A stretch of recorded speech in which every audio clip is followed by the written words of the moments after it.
Hello sir, welcome my channel. Sir good morning sir.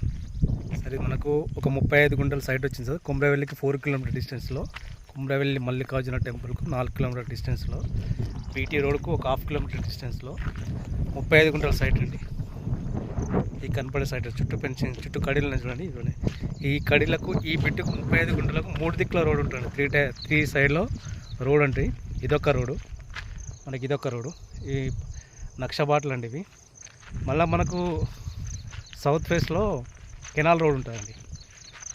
అదో 16 feet road, మనకు 16 ఫీట్ల రోడ్లో ఉంటుంది. మనకి ఈ బిట్టుకు స్క్వేర్ బిట్టు 3 దిక్కుల రోడ్ ఉంటుందండి. మనకు రైతు వచ్చేసి ఈ గుత్త 60 లక్షలు చెప్తున్నానండి. తగ్గే అవకాశం అయితే ఉంది. టెంపుల్కి చాలా నియర్లో పోయింది.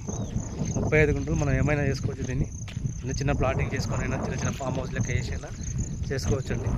దీనికి 3 దిక్కుల రోడ్ ఉంటుంది. కుమ్రవెల్లి మండల్, కుమ్రవెల్లి టెంపుల్ దగ్గరలో అండి. ఆ కనపడే గుట్ట అదండి, కనపడేదేనండి టెంపుల్. కనపడే 2 గుట్టలు మనకు అన్నీ కనిపిస్తాయి. కుమ్రవెల్లి సైట్ మాత్రం బాగుంటుందండి. మనకి ఇక్కడి నుంచి మనకు రాజీవ్ రహదారి ఒక 5 కిలోమీటర్, 3+7 కిలోమీటర్ డిస్టెన్స్ అండి. రాజీవ్ రహదారి, హైదరాబాద్ కరీంనగర్ రాజీవ్ రహదారి 7 కిలోమీటర్ డిస్టెన్స్లో కుమ్రవెల్లి మండల్ సైట్. ఇది కుమ్రవెల్లి టెంపుల్కి ఉంటుంది. మంచి సైట్ అండి. ఒక మనం 10 గుంటలు చేసుకొనైనా, చిన్న ఫామ్ ల్యాండ్ లెక్క చేసైనా అమ్మొచ్చు అండి. దీన్ని పెట్టుబడి పెట్టుకొని అమ్మొచ్చు, ఉంచుకున్నా కానీ దగ్గర మంచిగా ఉంటుందండి. 35 గుంటల సైట్ అండి.